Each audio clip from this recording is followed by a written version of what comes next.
Hello, welcome back to another episode of Rogue Startups. I'm your host, Craig Hewitt. Today, I'm joined by the one and only Jason Cohen, founder of WP Engine. Everyone listening to this podcast knows Jason. And in this episode, he doesn't disappoint. We talk a lot about growth, talk about kind of adjacency and this adjacency matrix that he has of deciding when to go to new features and new markets. Talk about kind of like decision-making paradoxes of like being able to make good decisions and the magnitude of those and how that affects our ability and to make a lot of good decisions as a founder. Talk about when to explore, I'll say like inorganic growth channels, which I think is really interesting. And then we end up talking about how he ended up in his role at WP Engine, where he's currently Chief Innovation Officer. So started as founder, spent a long time as CTO, and now as Chief Innovation Officer. And I've heard Jason talk about this before, but I had a handful of questions for him around how he makes those decisions. And then for us mere mortals, how we can think about making this in our kind of smaller businesses. And then we talk about AI, but not about how he's using AI, but a lot more kind of high level and strategically how he's thinking about it at a company net level, not at a, how can we stick a ChatGPT box into our product here, but at a more holistic level, kind of how he's viewing AI at WP Engine and just kind of technology in general. So I hope you enjoy this conversation, Jason. His time is very valuable. He gave us a whole bunch of it. And so I'm really grateful to him. And I hope you enjoy this episode with Jason Cohen. As a founder, I'm always on the lookout for tools that can create positive ROI for my business fast. And Turnkey has done just that for Castos. Within minutes, our team integrated their platform and we saw immediate results. The personalized cancel flows have lowered overall cancellations, keeping more of our customers happy. And the Cancellations Insights report has given our product team really useful insights as to why customers do cancel when that eventually happens. Plus, their powerful payment recovery system has been a game changer in helping us recover nearly 89% of failed payments, reducing delinquent churn and the overall churn rate in our business. With Turnkey's data-driven insights, our team is now fully equipped to retain more customers and boost Castos revenue. Ready to up your retention game? Check out turnkey.co and schedule a demo today. I think I'm most interested in the when do you know you're failing from you, because you've been so successful, right? Like to unicorn companies, like to a lot of people, everything you do turns to gold, right? You have the Midas touch. Like, do you think that's true, or like have you had a bunch of failures? Like, how do you view that? Yeah, the trouble is, of course, there's lots of things that don't work, but at a macro scale, SmartBear worked and WP Engine worked. So it's a little disingenuous to say, "Oh yeah, I failed a lot." It's true, but it's on tactics or levels that didn't prevent the overall thing from succeeding. Okay. So, but that doesn't mean there's not a million projects that did or didn't succeed, or did or didn't do what it was supposed to do, or was a net negative investment. Gotcha. So like in my mind, I have this, I don't know, I might be trying to convince myself of this, but it is, I think that largely there is kind of a container that a business could be, like it has a potential maybe.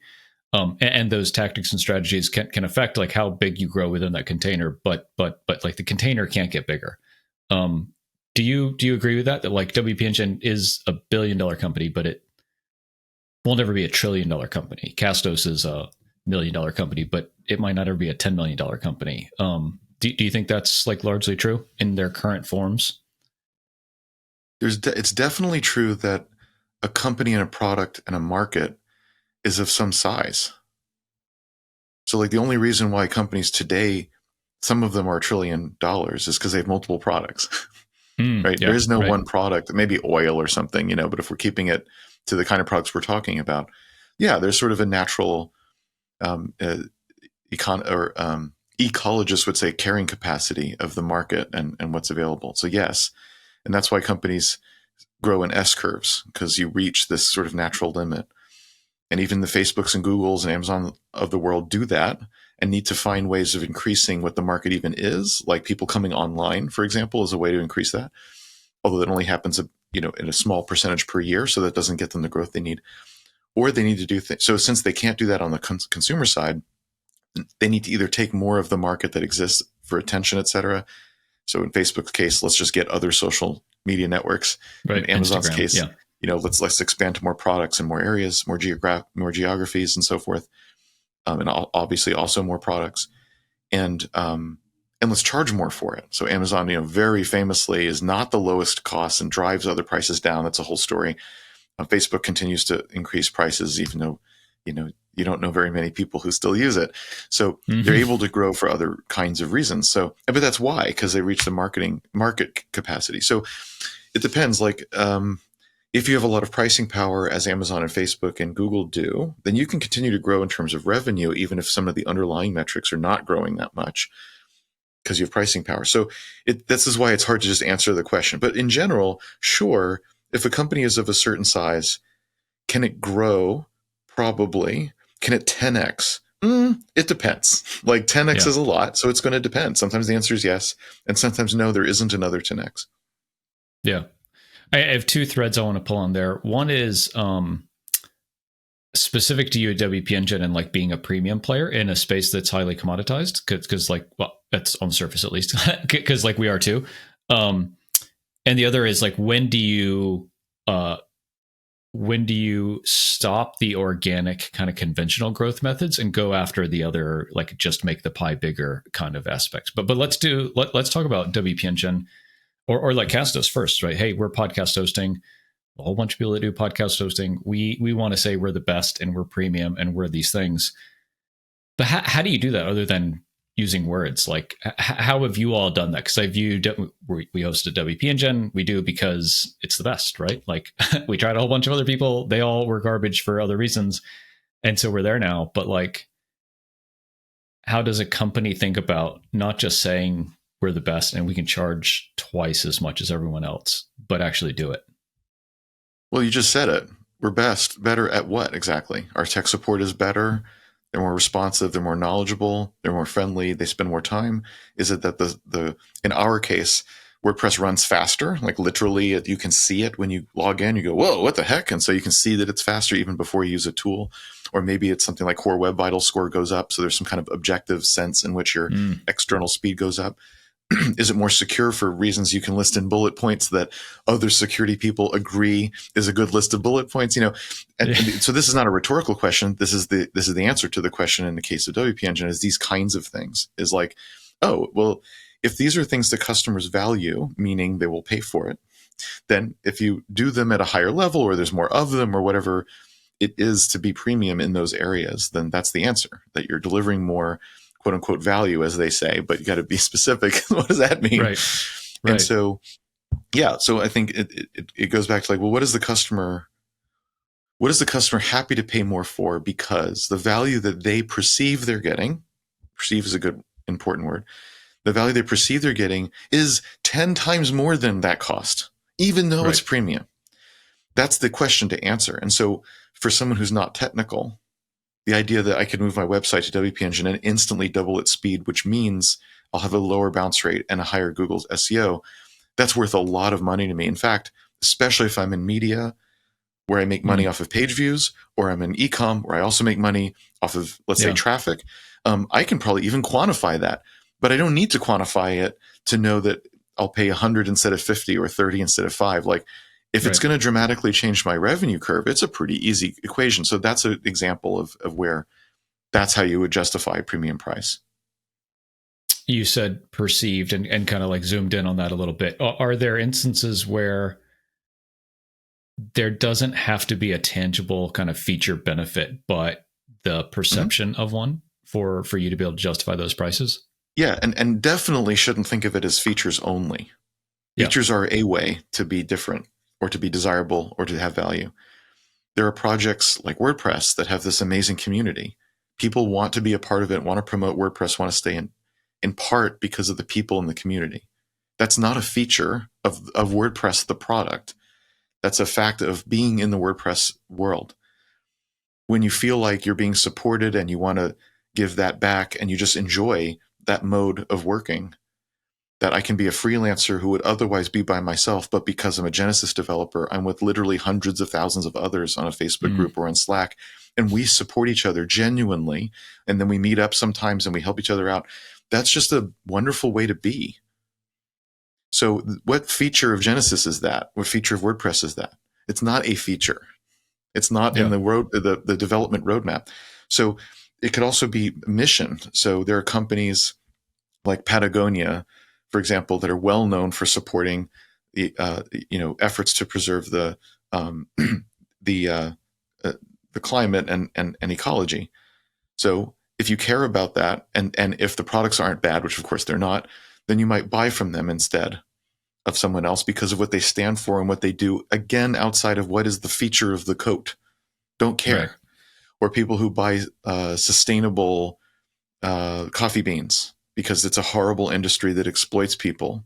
And so it probably still does even in those other channels, but maybe it's worse. Maybe it's not as bad, or maybe it actually is okay. And so I'm willing to spend 10 times as much for coffee beans because I think I'm doing something better in the world. I guess you could call it a feature. It's not really a feature of the bean or the product, though. It's about what's going on around the product. So there's many different ways to create things that really have genuine value for people. That's not like, oh, they're so dumb for thinking that has value. They're not dumb at all. In fact, it totally has value, just not a feature. Yeah. To me, that's like brand, right? Like Patagonia as a brand, they don't make a better jacket than North Face or whoever else. But brand is the handle that puts a name to it, but no, it's not the brand. If the brand Patagonia was a different name, then that name would mean it. So it's not the brand, it's not their logo, it's not the colors, it's not the name of the company.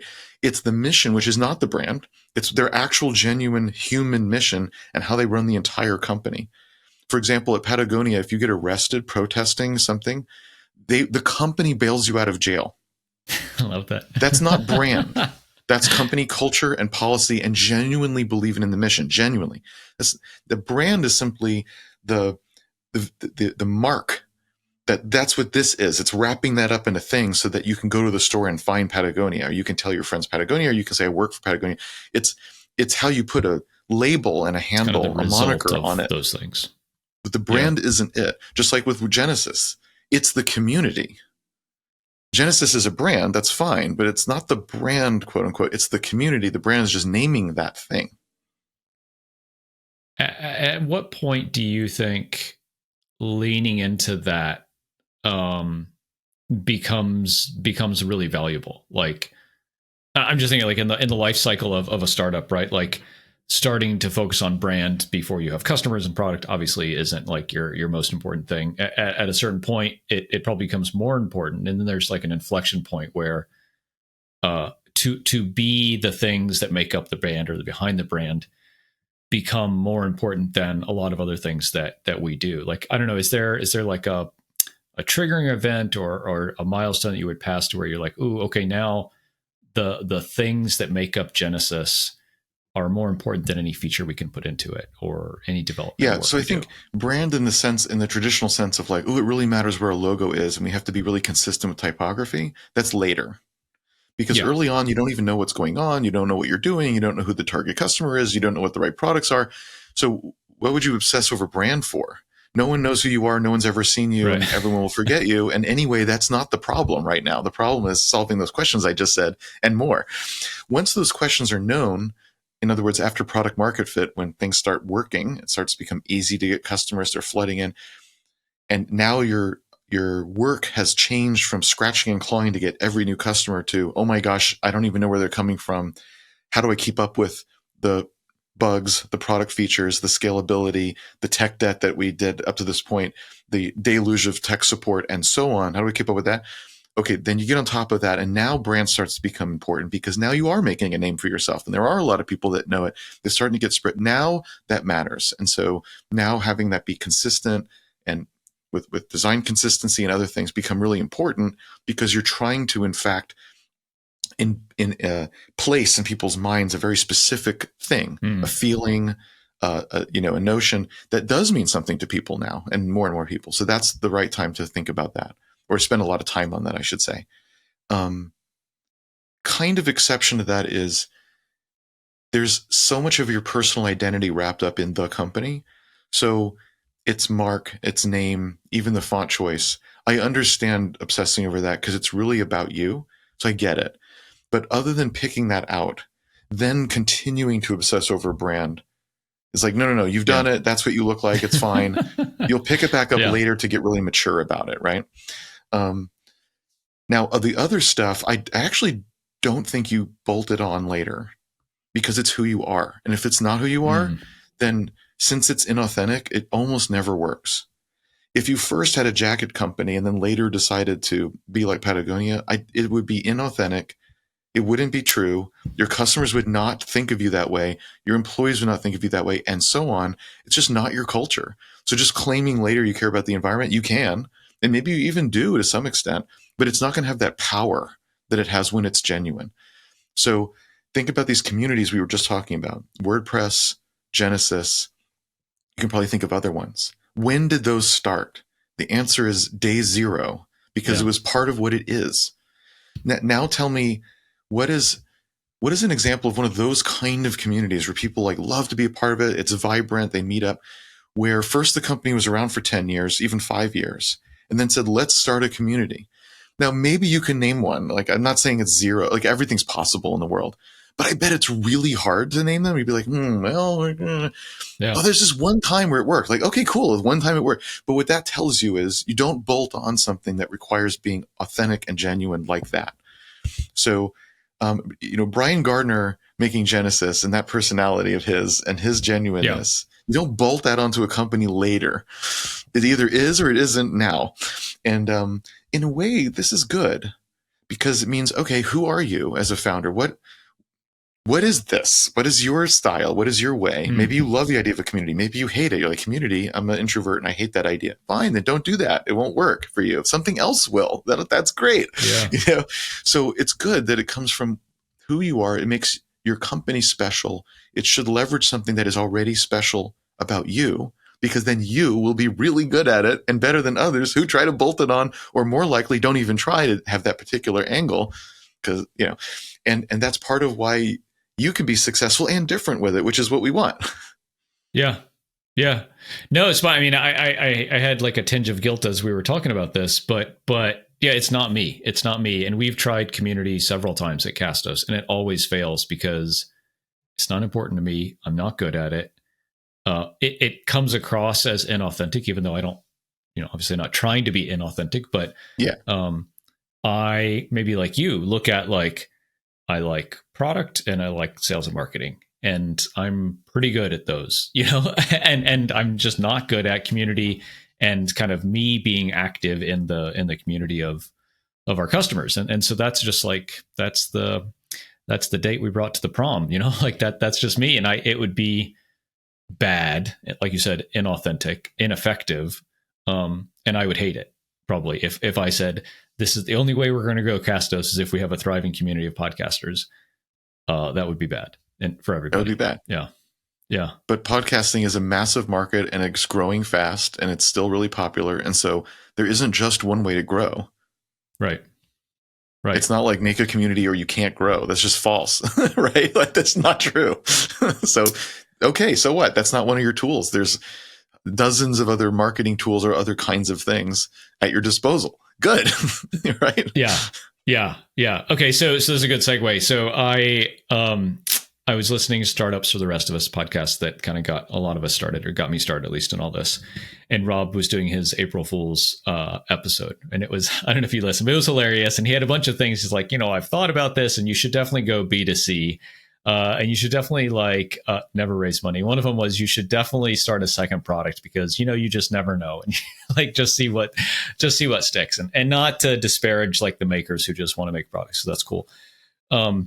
But to the point of like, how does a company grow? I think sometimes adding a big feature set onto an existing product, you might call it a separate product, is like the way to go. We were talking about making the pie bigger. As like a growth channel. And frankly, it's something that we're considering, right? We're a podcast hosting platform. we look at our chances to grow and we say, kind of, what if we did this thing that's kind of like right next to what we do now? Does that open up our TAM quite a bit? And could we capture some of that? And to me, there's like two ways to think about it. Is, can we go horizontal or can we go vertical? And for us as a podcast hosting, horizontal would be like, can we be a CMS, right? Can we be blogging? Can we be an email service provider? Can we, horizontal? Vertical would be like, can we do podcast recording? Can we do podcast editing? Can we do podcast promotion, social stuff like that? Right. How do you think about, I guess, horizontal versus vertical? And just like generally, is that ever a good idea? Or do you just stick to your lane and just go deep? Yeah, no, I have a very specific way that I think about this, and that we've used at WP Engine to decide to launch or not to launch certain new products or second products and so forth. So first of all, often we're reaching for that second product or that adjacent, I call it adjacent thing, meaning it's not our current market, but it's not, obviously if it was a completely different business, if you're like, well, we do podcasting, but I was really thinking of starting a roofing business. Right. We already know that's not the right second product, but why not? But why not? And the answer is because it's completely different and there's absolutely no connection between there.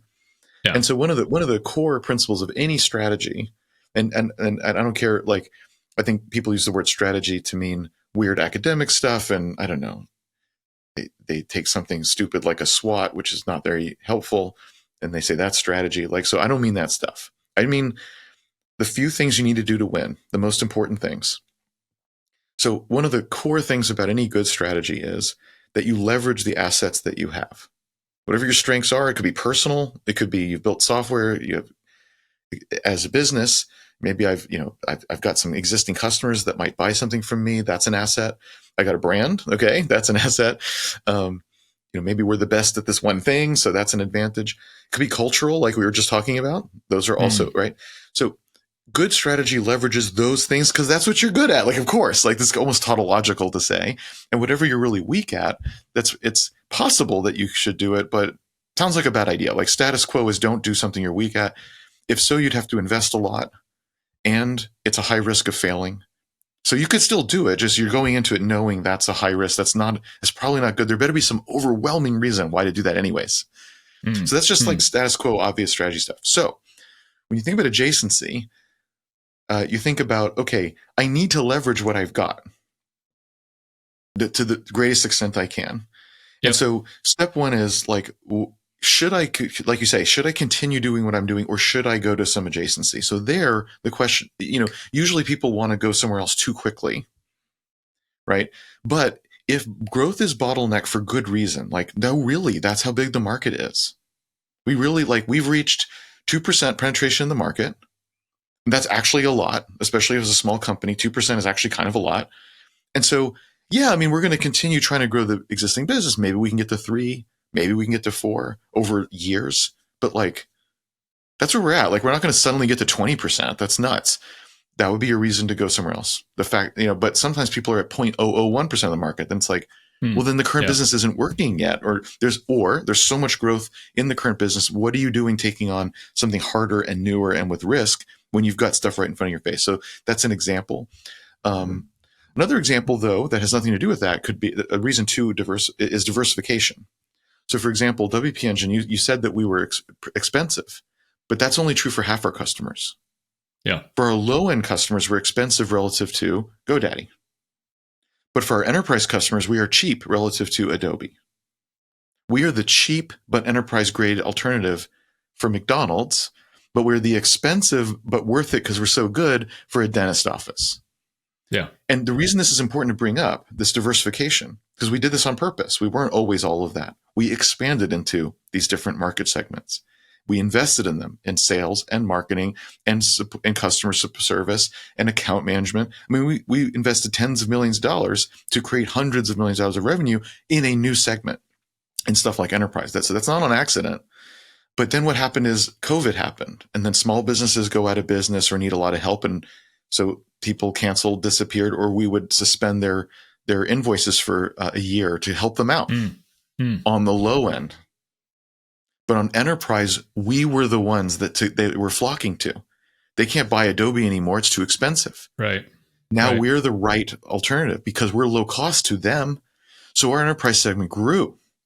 So this is what I mean by diversification. This is why it's strong. So when you're early on and your first product's still getting legs, it's not the time to diversify. But later on, when it's like, okay, you know what? Diversification makes sense at some point of scale so that we can continue to grow and be healthy in different environments. Okay, that's another reason, okay. So I'm just pointing out there's a few reasons that, why is it that I actually want to go to do something adjacent? Okay, so let's suppose there are other reasons, but okay, let's suppose it is a good idea. What would you do? And so I use something that I call the adjacency matrix, which is very simple. I should probably not use a word that sounds so complicated. And the idea is that you have a couple of buckets that's simply the functional areas of your company: marketing, sales, service, product. If you're a high design company, then design's one. But if you don't do a lot of that, then it's not. So it just depends on your company what these buckets are. But you get the idea. Like, this is not complicated, right? Okay. Yep. Now, for some idea, like you said, let's make a blog. Let's do ad placements for podcasts. Let's place guests for podcasts. I don't know, whatever you said. Like, we have all these ideas of what we could do that are, of course, not roofing companies, but they're possible expansions, possible extensions of the company. What do we do?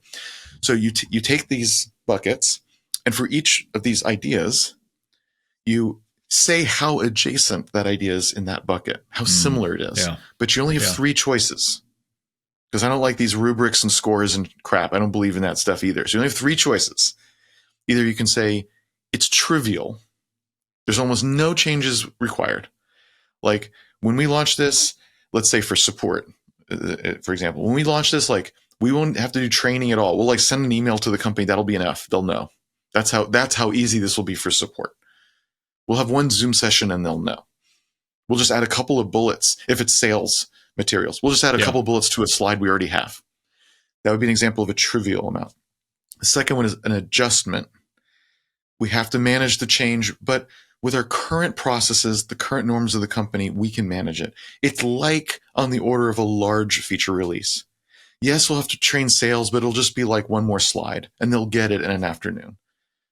We might need a SME and support for this, but we already have SMEs and support. This will just be one more. That's an adjustment. And then the third one is an overhaul. And the difference here is, like, we don't have the right people at the company now. We're going to need to hire people, or either we can't do it, or the risk is so high because no one here has done it before or even close to it, that, like, it's really dumb. So one way or another, we're going to have to invest a lot. We either have to hire or hire for capacity. Like, maybe the amount of work needed is so big that we can't just have current people do it. We're going to have to hire more people to just do the work. So maybe specialty or capacity, or huge retraining. Like, we're going to need a whole new support team, or we're going to need people to go through, and it'll take months for them to get back up to speed on this because it's so different, okay. Or a completely different market segment. So, like CMS, every competitor. So if you did CMS, then every single competitor of yours changes.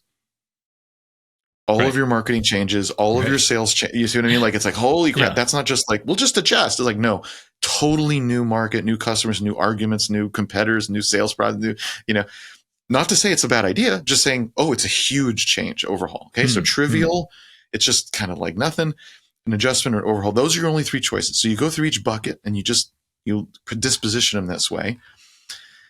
And even at the end, it's still, there's no score. There's not a Cosmo quiz. Like, oh, if you get a 4, then no. What you've done is you've simply analyzed this idea in a simple way. That's why a matrix is kind of a complex word.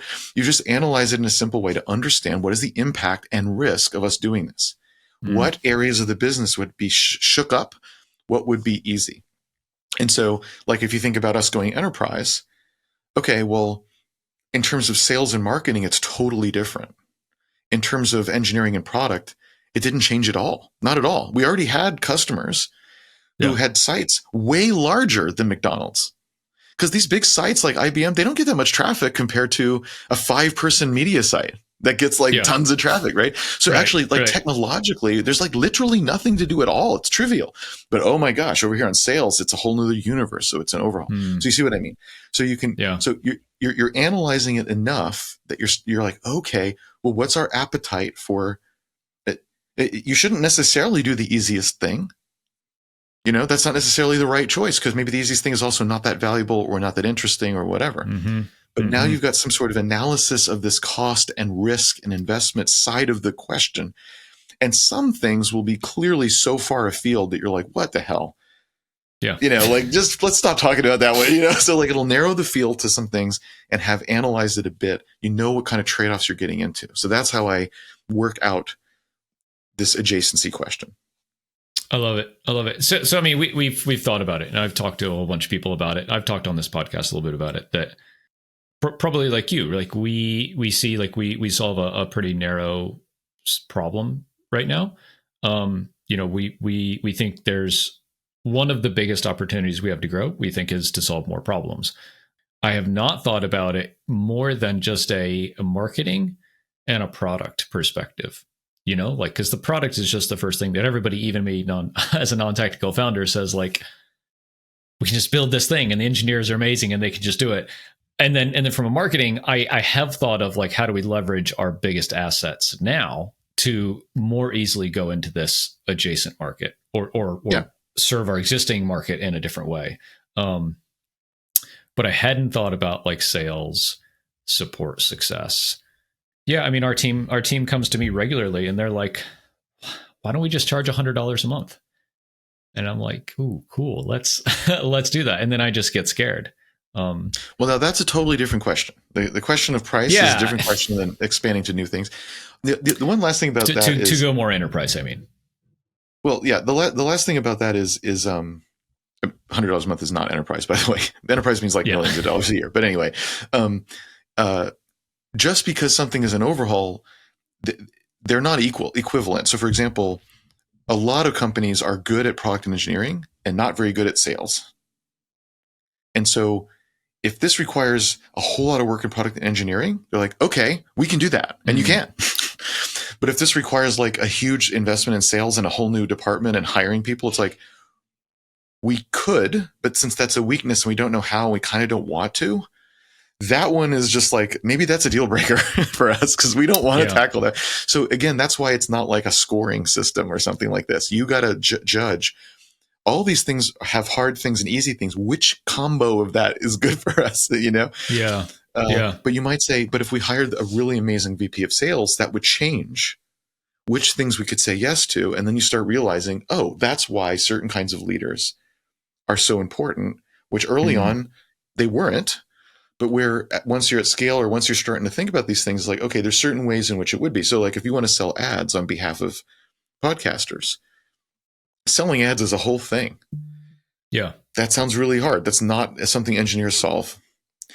That's not the hard part. However, if you were to swipe as VP of sales out of some other company who has spent the last 7 years selling ads for podcasts, and you're able to swipe them out of there and they can build that whole team, you might be able to do that in a way that your competitors cannot follow because they don't have that person. And all of a sudden it's like freaking incredible. So, okay. Yeah. So you're just thinking through these different paths. You ultimately have to make this decision and there's not going to be an equation telling you the answer, but at least you're thinking through now, like, okay, what would have to be true? What would we have to do for this to really work out? That's the right kind of questions. Cause now you're really thinking like, what am I choosing between here?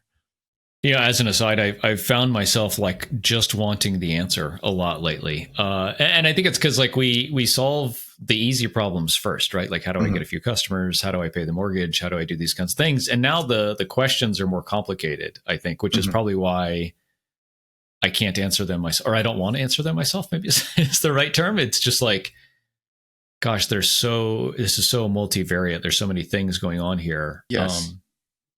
I think I probably have some decision fatigue. But that's just an aside.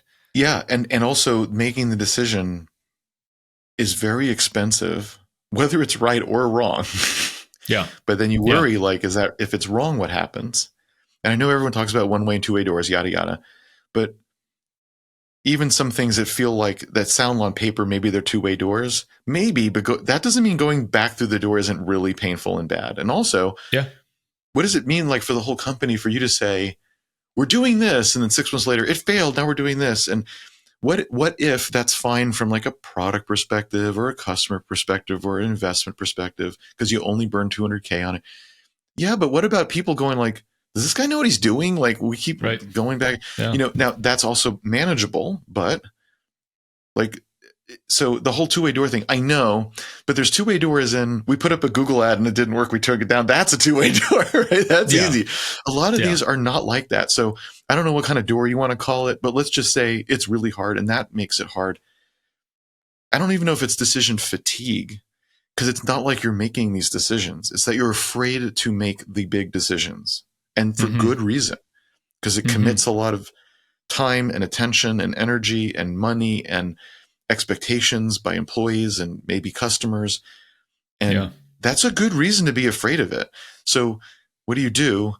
Well, first of all, you say, but it's my job, so I have to do this.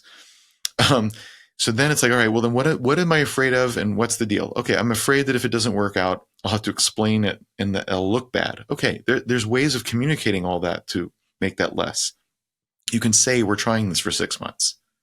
You can say a company that doesn't try big, bold things, even though some of those necessarily will fail, that's a company that is going to die, and we're never going to be that kind of company. We're never going to be the kind of company that is so afraid of failure that we never try anything new. We're just never going to be that kind of company. So guess what? We're going to do new things.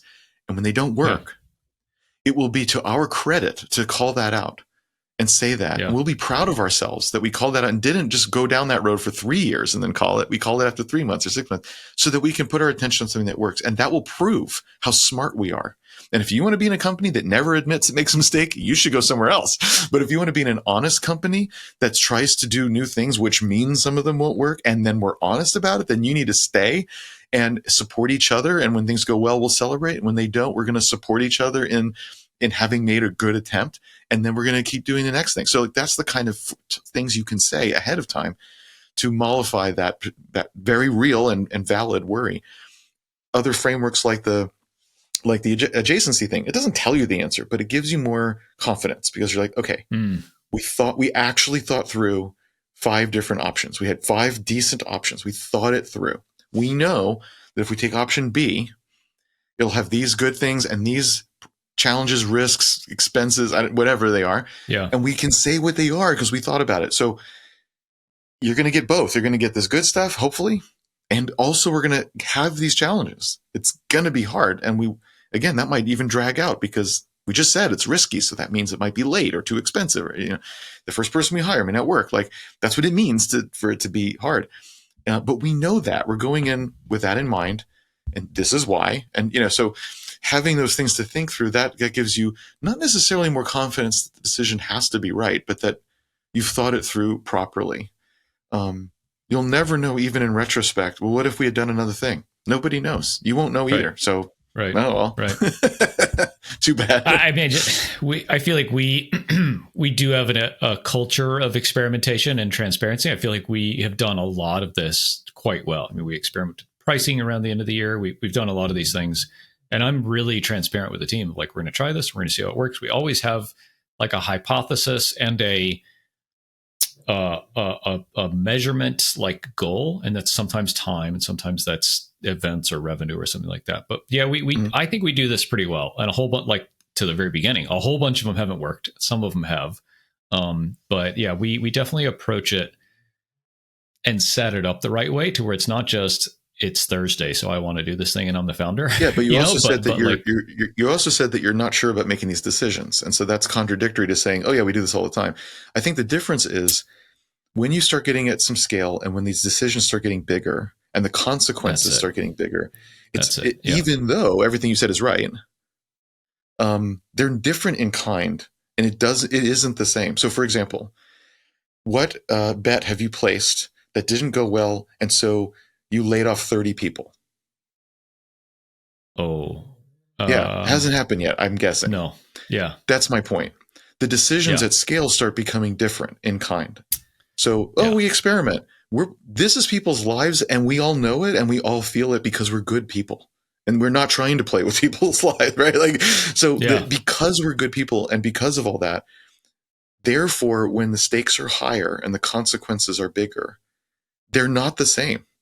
So the attitude is still correct directionally, which is, you can't, if you don't innovate, Yeah, yes, it's a but they're magnitude. not, it's Yeah. not the same meaning at scale or even at small scale than it is when there's 3 people or even 20 people. It's not the same thing as running a pricing test for a month. And Yeah. it's just what it is. Yeah. Yeah. No, that's a fair point. I want to shift gears a little bit and talk about what I sent you a message and said like alternative exit paths. I saw a message from Ben Orenstein at Tuple. He I think is just like staying with the company, but not working in anymore. And I don't know a more eloquent way to put that.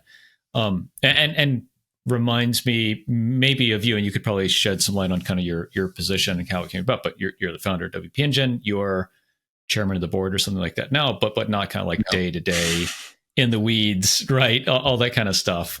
Maybe start by sharing kind of like what your official kind of role and title is at this point. Up until pretty recently, I was a CTO, Chief Technology Officer. Okay. Recently, I moved. We have a new CTO, and I mean, a person who was at the company, but is now the CTO. And I moved into a role that gives me a little more flexibility on what it is that I'm responsible for. So we call it Chief Innovation Officer, which is sort of a silly word, but you'll notice other founders do that. It's not uncommon to sort of indicate like, well, there's different things. And so for the last couple of years, I've worked a lot on corporate strategy and then helping teams with their strategy, integrating into that. And most recently, for the last year, I've been helping with corporate data. So in particular, our data teams, of which we have a few, some of which is moving bytes around, and some of which is stuff like machine learning models on data and stuff like that. So sort of going where needed, is in other words, in the last few years. But for 12 of the 14 years, or I guess I was the CEO for 4 years, and then until 2 years ago, I was a CTO. There's no being aloof. That's not what's happening. Yeah, sorry, I didn't mean to imply that. I've heard you talk about this framework of like joy, skill, and the needs of the company when it comes to what your role is. I guess is what we're talking about. And I've continued to use that in these new roles. That's I continue to use, and so do other people at the company. Yeah, yeah. And so that probably was what took you from kind of CEO to CTO and now to CIO. Right. Okay. And the framework, I've heard you talk about this on other podcasts, is you kind of say like, hey, I'm always evaluating what I like to do, what I'm good at, and what the company needs. And if all those things line up in my current role, then that's great. If they don't, and I'm getting pulled in another direction in either three of those kind of data points, then you need to evaluate whether you're the right person in the right seat. Is that kind of it? Yeah, exactly. If you're missing the reason those three, I mean, there's a lot of things you can use for this, right? Ikigai is another really good one, right? So it's not like there's only one way. This is just a way that I used about 10 years ago when I made the decision like, hey, I don't want to be the CEO anymore, which is a very big decision for a founder to make. And so I found that this particular way of thinking about it worked for me. And the reason is that these three things, joy, skill, and need, I found that I realized, like thinking back on past lives, if I missed one of those, there was a very specific trap that I fell into. And also, I noticed other people do too. So it definitely was me. Like, I've had these failures, but I saw it in others too. So I felt like maybe this is a fairly common way to think of it. And so, if you're missing the joy, then you burn out. You're doing something you're good at and the company needs it done, so it makes sense. But when you don't love it, then you come to resent it. And I burned out at SmartBear, the previous company. And I didn't realize it because I wasn't being introspective and thoughtful enough, and I didn't understand that. I didn't want that to happen again. Yeah. If you're missing the skill, this is something that founders do a lot. So you like it and the company needs it done, but you suck at it. But who's to tell you no? You're the founder and you want to mess with AdWords even though you've never done it before. So you mess around for 3 months. Of course, it doesn't work very well. You conclude AdWords sucks, but actually the conclusion is you suck. And you've wasted, and even if your conclusion is, I need to hire an expert, you wasted 3 months thinking that you're now an expert because you screwed around for 3 months. It just doesn't work right. And who's going to tell you no? You can you can use your time the way you want. So missing the skill when the company needs it doesn't work, especially again, once you're at a little bit of scale. We don't have time for people to just be messing about. We need to be good at whatever the thing is the company needs done. We need to be actually good at it. And then finally, if you're missing the what the company needs, that's again should be obvious to say. If you just like it and you're good at it, Yeah. the thing is you get into flow and you love it. And this is the common thing that indie hackers do, is they're like, I'm good at making stuff and I love it, so I do it. You're right. Both those things are right. However, that's not what the company needs. It needs you to find customers that actually want this crap, and you're just not doing that. And again, no one except people on Twitter are telling you otherwise. And so you just kind of sit there in your flow. That's also a thing. So that's why these three things, obvious that they may be, if you're missing one, it is actually a real issue, but it can feel good. Like it feels good to be in flow. It's not necessarily obvious unless you're paying attention that you're making a mistake. So obviously it's also an ideal state. You're not always in the middle all day, every day. Yeah. That's right. Yeah. But you can tell like if you're drifting too long, too often, right? Oh, I'm just not in the right role. The second one, being good at, the skill really hit home to me. Cause like, I'm not a developer. I think I'm a pretty decent like sales marketing person, but I'm definitely not the best. And I think this is the kind of messy middle, the challenging part of you get it off the ground and you're to a point, and then you're, 500,000 to a couple $1 million maybe. And you just don't have enough money to bring in super talented people to replace you. And I think that's where a lot of founders, and I'm just talking about myself, just get stuck in this place where like, well, it's gotta be me. Cause like, it can't be in my current situation. It just can't be anyone else. Like we can't hire someone way better than me that would be worth that investment. I probably have some self-limiting beliefs there, but I think that's kind of the situation. If that person did their job really well, you absolutely could afford them. Sure. So there's something about that equation that's not adding up exactly. Yeah. I guess that's, yeah. It kind of, I guess to me, that goes back to like the gun shyness of making those big decisions. Yes. It's all kind of related. Yeah. You have to hire someone better than you. And that is hard, because how do you do that? How do you interview them to know that? Now, you might be right that like, you just simply can't afford someone who's a 10x or, that's multiple levels. But if you had someone who's ahead of you, but also in terms of their ability and energy, but maybe earlier in their career, so it's not as expensive. Yeah. Then it could be that they're already ahead and their trajectory has really got a high slope. And this is a way for them to just absolutely crush it and be excited about that and also bring that energy in. And so, sure, like it'd be nice to have, I don't know, something else with a whole lot more experience and everything. Okay, but that doesn't mean there's no one out there who is better than you in both point and slope.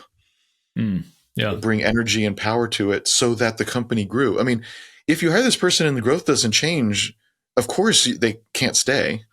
Yeah. But if they change the trajectory of that, then of course you can afford it. So it's like, well, you can't afford to hire someone who doesn't succeed. Well, yeah, I agree with that. That's probably true of every position. So no kidding. Yeah. That's not what's happening, No, fair. And for some context, we've done that several times. We've hired several people, and our growth has been like this for years. And it's amazing, right? We've grown kind of the absolute same amount for 7 years now, and that's really cool. And I think some of the challenges, like we've raised money and had investment and had more people and less people and done more things, and none of that's affected that curve. And I think which shows that those people are not effective. Yeah. And that's challenging, even as a sales and marketing person, like to say, I'm going to give you this time, or I'm going to give you these assets and these resources. Exactly. And so you have to really figure out, like, is that because all of those people were not good? Could be. Yeah. Is that because that's not how this company will grow? It's just not, those are not the channels, like, at all. Now that's hard to know, because how do you prove a negative or something, right? Like, it's really hard. You could try to look at things like, all right, so our competitors grow how? Well, maybe they're all growing at a same rate. Okay. Well, if no one's got it figured out ever, maybe there's nothing to figure out. Maybe that's just not how that works. Yeah. On the other hand, oh yeah, they grew a lot and we didn't. Okay. Well, it's not necessarily true that just copying them works, but on the other hand, maybe there's something to look at of like, well, what are they doing? Is it partners versus advertisement versus, what the hell is it? It's an interesting challenge to whoever you interview they need an answer to that. Now, they're not going to know everything about your whole company, so they won't know it in great detail. But if the whole point of hiring someone is to solve this riddle of the company that grows consistently because the product must be useful, or that wouldn't be true, and yet predecessors of theirs have not changed the growth rate. Why not? What is it about this market, this or their work, and how specifically does this person know it'll be different next time? Yeah. If they can't answer that, then yeah, like that doesn't sound so good. If you do have an answer, you'll still have to evaluate what you think about it, but at least you've got something to go on. Yeah, and I mean, just transparently, we've taken the like, there's not a thing to figure out. Like it kind of is what it is. I am not giving up, but I'm taking for right now, we need to kind of maintain the status quo and execute on what we're doing because it's working to a degree. Can we just do a little bit better at it? So that doesn't seem totally wrong. I don't know if it's totally right, but it doesn't seem super wrong. Yeah, it's really hard to tell without all the details, right? Of like what is happening. So it's very hard to say from the outside. It could be that you say getting new customers is just too hard. So therefore, growth has to come from existing customers. Therefore, the adjacent products or whatever has to result in existing customers giving us more money. In other words, ARPU going up, not N accelerating. Yeah. That's great. Like if that's the case, that is a great strategic statement. Hey, of course acquisition's important, but we can't affect it. We can model it. So that's good. It'll put in our models of what's going to happen. But that's not where growth will accelerate because we tried and failed and that's not how it works. Okay, where can it come from? There's only one other place. Existing customers giving more money. Why would they do that? Well, that's where you get into details again. Can you segment your customers, like you said, into different groups? Is there different kinds of value to give? Would they already give you more money? Are you already underpriced? I mean, there's a million things you could ask. Should you be building different products? Should you acquire something else somehow and feed it into the customer? Like there's many things that could occur, right? Yeah. I want to spend like 5 minutes talking about AI because like we've talked with AI with a lot of folks about AI. I think your perspective I value maybe more than anybody's. Like from a business perspective, how are you thinking about AI within WP Engine these days? Well, we have a couple of ways. There's their operational ways, like how does it work in support or sales or something, and we don't have that in front of customers. But we have it for ourselves. We actually have our own internal work, and so that's been interesting. We will probably put stuff in front of customers, but we'd want to know that that's when and why and how good is it before we do that. So there's operational stuff, and then of course there's product, and so I should say there's also developers. Everyone's using Copilot now, et cetera. So there's also the development side, which is very interesting. And then there's product. What kind of AI product would we make and sell to our customers? The challenge there is, of course, there's a billion AI products and there's going to be a billion AI products and some will win and most will not and whatever. That's all going to happen. And so us having a team or two building a product is not going to overtake some, the 30 other startups, 100 other startups of various forms that are trying to do the same thing. Like, that's a silly strategy. But we do have some products like our search, which we already have customers for. People already like it. It makes a whole lot of sense to put AI in there. So, for example, if you're e-commerce and you're selling shoes, for someone to be able to type a shoe that's good for people with plantar fasciitis, and then it understands that and shows you stuff, which, by the way, we do this. This is a real example. That's amazing. Really? That's pretty freaking cool. That's okay. Also, in e-commerce, fun fact, people that hit the search bar are 3 times more likely to convert. Oh, wow. Okay. Now, it's not too surprising. It's like, they're showing some kind of intent. They're looking for something. Okay. So, but it's interesting to put a number on it. That's curious, right? So I bring that up just to say, so therefore, when someone hits that search bar and starts typing, it's very, very valuable to do well there. Like, in other words, technologically, if you invest in that experience, that's pretty smart because that's your golden, opportunity.